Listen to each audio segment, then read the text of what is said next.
The South African National Defence Force will commemorate the United Nations International Peacekeepers Day on Thursday in Bloemfontein. On this day, the SANDF pays tribute to the professionalism, dedication and sacrifice of UN peacekeepers. Families of the fallen heroes and heroines will also be present and be part of the wreath-laying ceremony.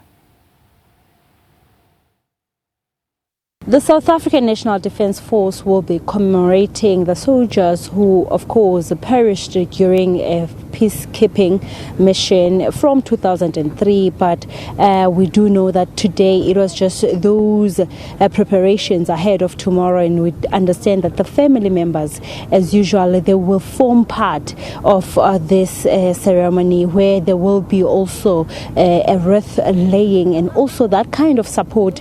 We do understand that they do get in terms of psychosocial support. But with me right now, I'm joined by Admiral Chabalala, just to give us an idea of what is expected today. We're here today. We see the preparations. The big day is tomorrow. What are we expecting, and the role of the SANDF in terms of supporting those family members? Tomorrow we'll be commemorating the International United Nations Peacekeepers Day.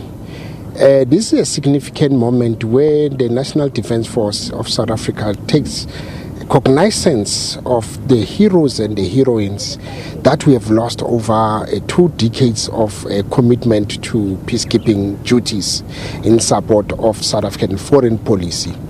We are doing this annually in partnership with the United Nations, who then give us a platform to be able to commemorate this day. What you will see tomorrow is a dignified, solemn ceremony, which then empowers us to remember all our South African SANDF soldiers who paid the ultimate sacrifice in this duty.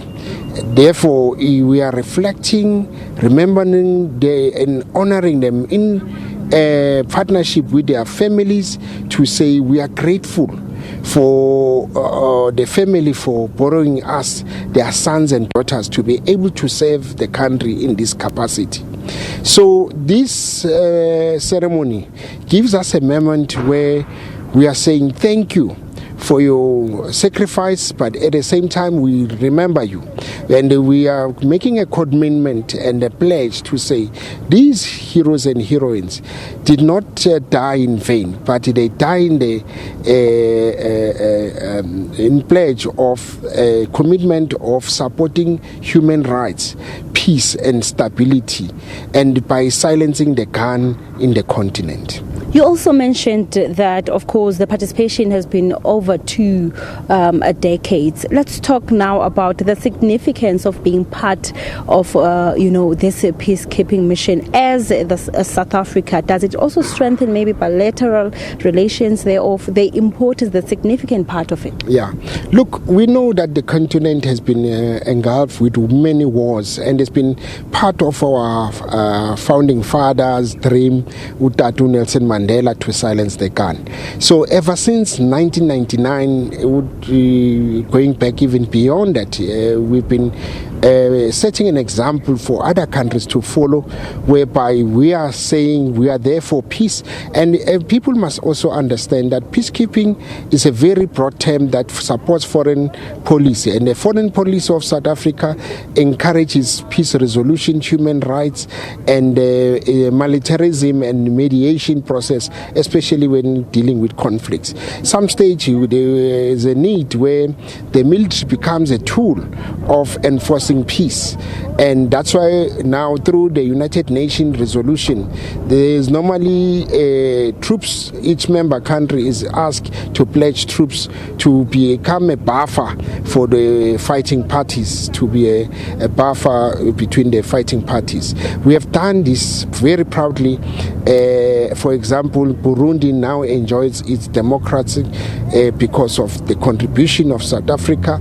Countries of like South Sudan exist because of the contribution of South Africa. The Lesotho in the region, Mozambique, is enjoying its stable peaceful democratic dispensation because of the sacrifices of South Africa. We as SANDF have always pledged and in support of our country's position through its foreign policy initiative, and we are a pillar of a diplomatic tool that helps the country to set and assert itself as a regional key player when coming to peace and stabilization.